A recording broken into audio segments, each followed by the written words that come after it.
The reason I love that story so much is it makes you feel something. It makes you feel a lot of different things. It makes you feel pride. It makes you laugh. It makes me laugh. It makes me feel like I can do something better. But feelings aren't always clean. Sometimes they're messy. And the third component of compassion is that it feels something. Andrew Goleman, there's another TED Talk by this gentleman named Andrew Goleman who writes about the human moment. And the human moment is all about sort of setting aside those emotions and the things that distract us from our daily lives and sort of pushing past that to a point of doing something. And I'm about to introduce somebody to you who's doing exactly that. And Ken, this is going to be my favorite moment, in case you were wondering. I have a friend, and his name is Steve. And Steve is a son, and he's a husband, and he's a dad. And Steve is a fighter. And Steve is a part of our family. And Steve has been angry and confused and hopeful and happy and all of those things combined. If anybody has felt anything in the last few months, it's been my friend Steve. So what I'd like to do to talk more about feeling something is to bring my friend Steve Burdge, Kansas City District Manager, out to tell you his story. So everybody, please welcome Steve Burdge.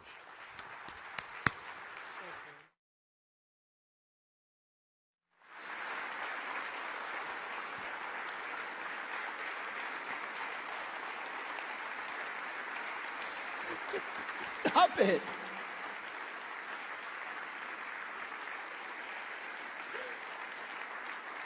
I can't even.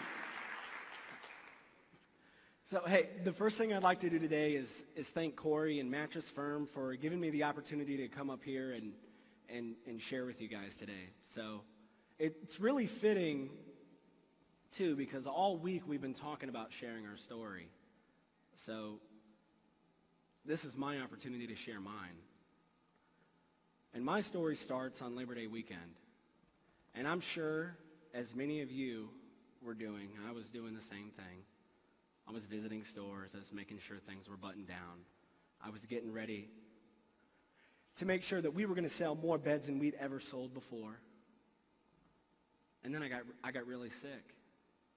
It was Friday night, and I couldn't sleep all night, but I was thinking, like, well, I don't want to inconvenience my wife and my kids, so I'll just wait till tomorrow morning. I can suck it up. So the next morning, I asked Susan to take me to the emergency room. I mean, I'm in some real pain. And I go to the emergency room, and they run a bunch of tests on me, and they can't really figure out what's wrong. So essentially, they send me home with antibiotics. I have an elevated white blood cell count, and that must be it. I must be sick. I must have the flu. I must have something that is causing all this pain. So they send me home with some antibiotics, and I got better. It took me about 10 days, but I got better. And then in October, I started to get some other symptoms. I started to itch real bad. I thought I was allergic to something in the air. I don't know. Maybe I was taking a vitamin that was making me itch. So I started like changing some things that I was eating. And then my wife noticed that my skin started to look yellow. And so she was actually the first one. She Googled my symptoms. And she decided that this could be pretty serious. So she's actually the one that made me the doctor's appointment. So I went to the doctor, and through a series of doctor's visits, I ended up It ended up being determined that I needed to get gallstones removed from my common bile duct because they were blocking it. So it's very, very easy procedure, very common. And on November 2nd, I went in to go get that procedure done.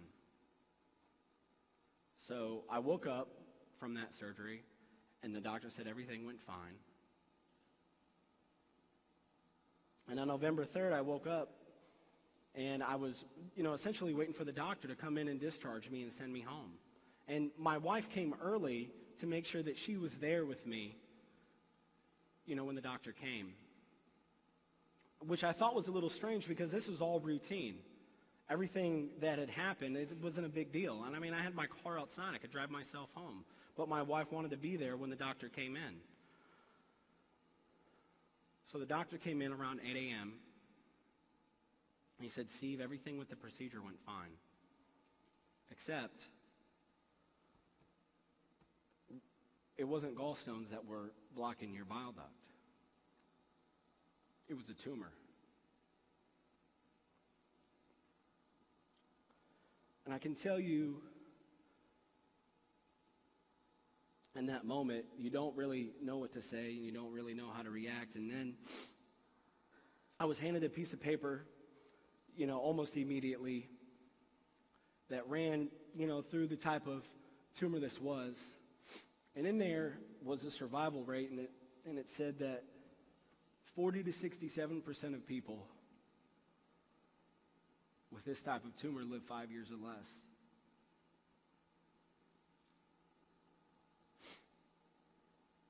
So they had ordered a biopsy. They said I would find out everything that was going to happen on Tuesday. And I remember just sitting in that hospital room, and I just held hands with my wife. It was all I could do. We just sat there and cried. In that moment, you really don't know what to do or say. But I can tell you, over the next 3 days, waiting for that biopsy, it was the hardest 3 days of my life. I could hardly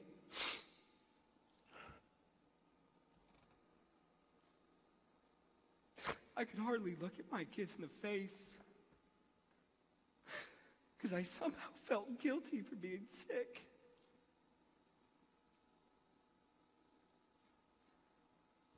I somehow felt guilty for not being there in the future for them. See, I had read that statistic, and I had already decided that my time here was limited, right? I'd already decided that.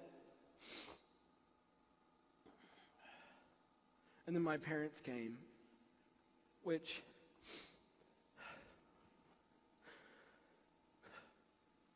you will always be a son.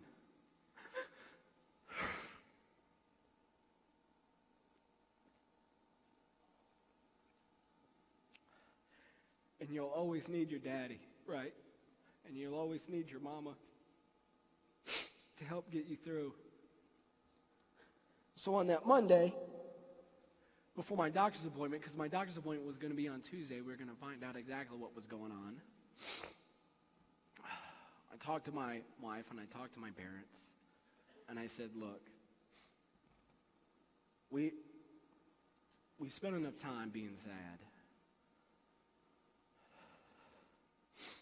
I spent enough time feeling sorry for myself. And whatever the doctor has to say, from this point forward, I'm just going to concentrate, and we're just going to concentrate on doing every single thing I can to get better. So, Tuesday came, and I was walking through the hospital, and I remember, thinking like every step towards that doctor's office was a step towards finding out what I already knew. And so we were walking there, and on the way to the doctor's office, there was a restroom right there, and I excused myself. And I remember looking myself in the mirror, looking myself in the face. I simply prayed that God would help me accept whatever it is the doctor had to say, and that God would give me the strength to do whatever I had to do to get better. And I walked into the doctor's office with my mom and my dad and my wife. And on November 6, 2012, I was diagnosed with cancer.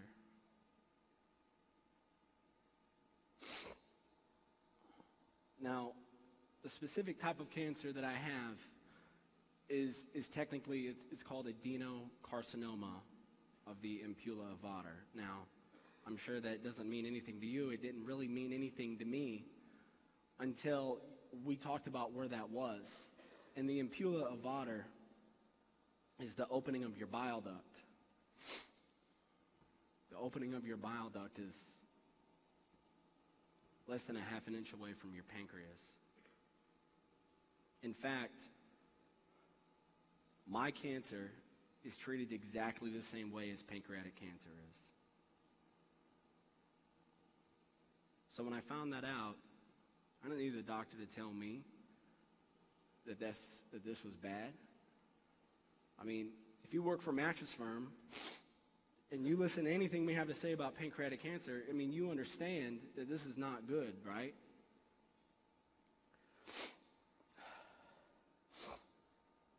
So in the following weeks, I started to ask myself some really hard questions, some questions you don't even want to say out loud, because once you say them out loud, it makes those questions more real. Questions like, who's going to walk naked down the aisle?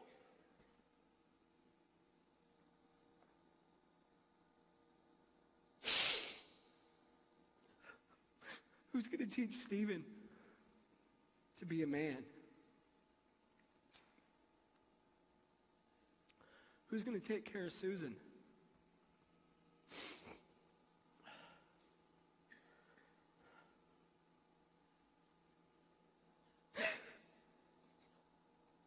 Will my kids remember me? Will my kids remember me if I die? Will they carry on my legacy? Do I have a legacy? Have I done anything that has really mattered?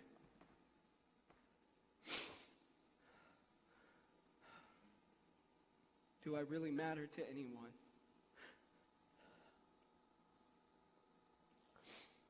And you know, it took me a long time to get where I'm at.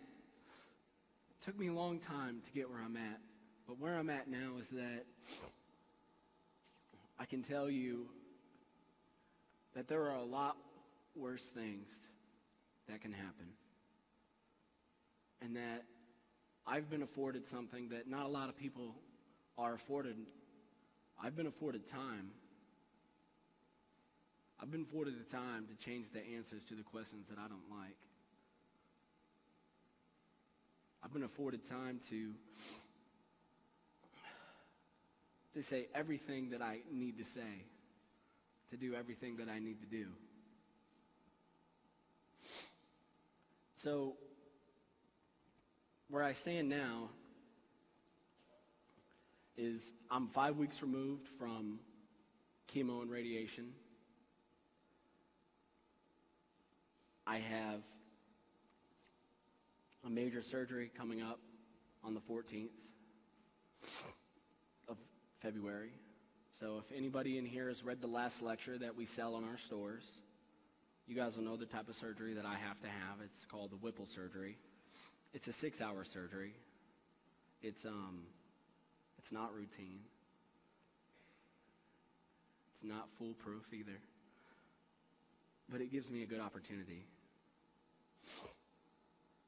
So my journey's not over. So I don't know if everybody remembers the demonstration we did last year for pancreatic cancer to show or demonstrate the survival rate. Does everybody remember? Well, a lot of you guys weren't here, so let's roll through it real quick. I'd like to ask everybody to stand up.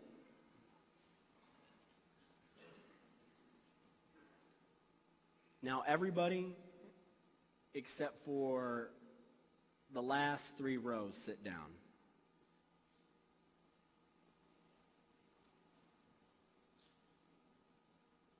Now, we did this last year to demonstrate the survival rate of pancreatic cancer. And I was sitting in the same seats that you were. And it's powerful, right? I mean, that represents, you guys see the survival rate, right?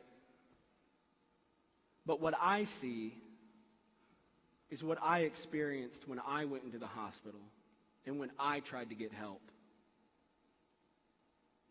I see no early detection for anybody. I see only 1 chemo medication. I see only 1 surgery. I see only 1 blood test. I see no blood tests to even tell me if the treatment that I've gotten has worked. See, I've gone through 6 weeks of chemo and radiation, and I don't even know if it's worked. And I can tell you that sitting in that doctor's office, that is not fair. It is not fair for me not to know whether what I'm doing even matters. So you guys can take a seat. Thank you.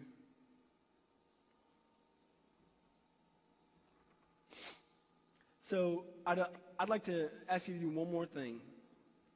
I'd like everybody to raise their hand real quick. Everybody raise their hand. So I'd like you to keep your hand raised if you either own or have purchased a purple bracelet in one of our stores. If you haven't, put your hand down. See, everyone can put their hand down now. Thank you. See, I have one today,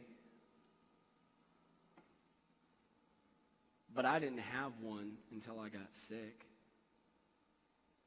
And I thought to myself countless times, shame on me. Shame on me.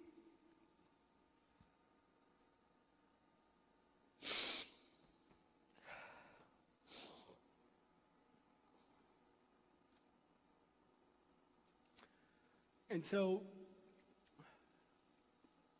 as I was sitting in those seats last year, 2012, I didn't decide to pick a fight with pancreatic cancer.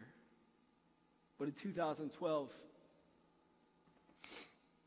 it decided to pick a fight with me.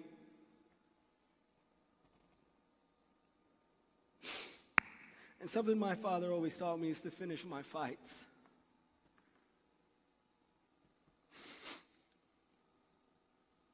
I'm going to ask everybody sincerely for your help. Not just for me, but for all those people that can't get up here and share their story with you. For all those people that are sitting in the hospital, getting this news from the doctor, feeling like they have no hope at all. I'm asking for your help today. I know that we set a bar at 15,000. I know that we're already there. That was way too low to begin with. I want to set that bar at 30,000 today. I want to make a difference. We can start right now. Thank you very much. I appreciate it.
So Steve obviously understands the power of a story, and he understands that sometimes in that story you kind of get caught up. And he's told us this story several times, and every time I cry, and I imagine most of you are crying. But one thing that he told us every time was that while he went through all these different emotions, today he chooses to be happy.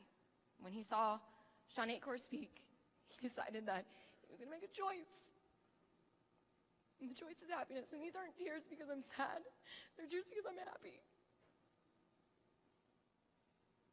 I'm happy that our organization cares enough to tackle the hard stuff, to tackle the things that make you feel something, even if it doesn't always feel good at first.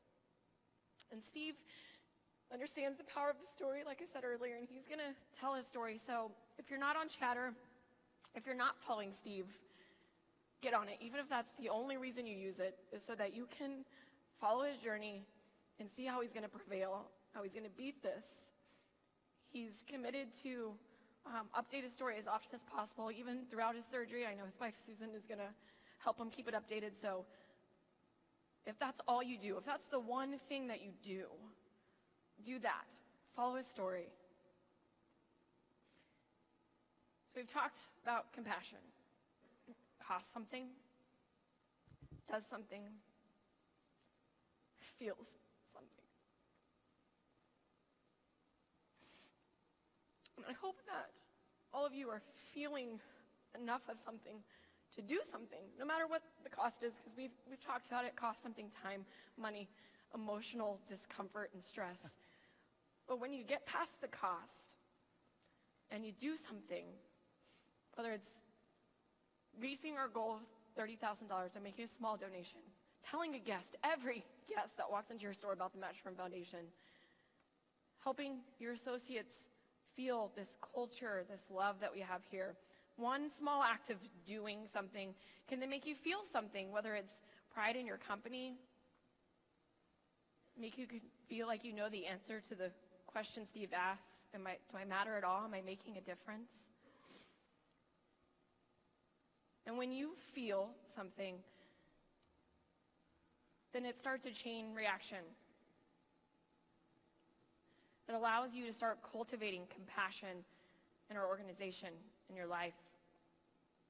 So my challenge to all of you is, when you have your Good Samaritan moment, when you are presented an opportunity, a man on the side of the road in need, a guest that needs a little extra attention because they're having a bad day, an associate on your team that just isn't quite getting that knowledge transfer you're trying to give them, doesn't matter what it is, small, big, when you are presented that moment, my hope is that you take the path of the Good Samaritan and you allow yourself to be overcome with compassion. Thank you very much.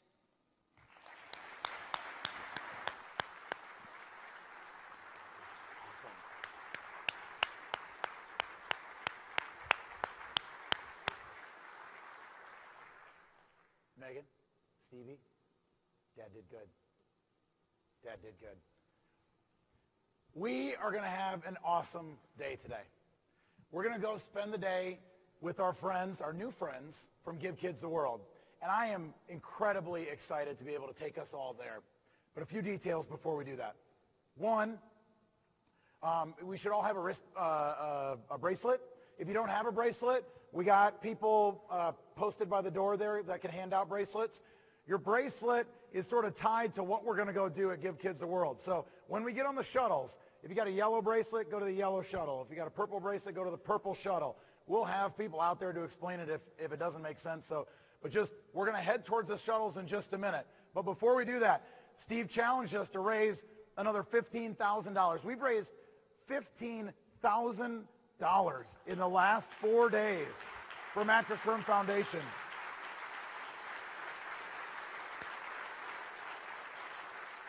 And I know that we can do that again in the next 24 hours, so that's going to depend on all of us in this room. Now, another way that we're going to earn money, that we're going to raise money for Mattress Firm Foundation, you may notice I changed shirts. I had a wardrobe change, not quite the same as Sam and Matt's wardrobe changes last night at the gala. Those were fun. My personal favorite was Axel and Slash, but Sam, I think yours was Kenny and Dolly. Is that right? Kenny and Dolly? Yeah. Yeah. These shirts, a limited edition shirt, we're selling in the store. They go out today. They're putting them out literally right now. These shirts, there's 250 of them. They sell for $40 a piece. Every dollar that we make on these shirts, we're going to donate to Mattress Firm Foundation in Steve Burdge's name. We can raise $10,000 just by selling these shirts today. So even if you haven't given money yet, even if you haven't given anything, go buy a shirt. Go spend $40 on a t-shirt. Plus, it's cool. It's great. It says Pound Prevail. You'll spread the message. It's got a cool quote on the back. It's awesome. So go buy a shirt. We're going to head out in just a minute, but I just wanted to tell everybody just how proud I am of our company for doing this. Just how amazing this is that we're taking 500 people to go to Give Kids the World and make a difference in their lives. You know, this is going to cost us something. It's going to be a hard day. We're going to go do something, and we're certainly going to feel something today. So let's go have a great day, guys. Head that way.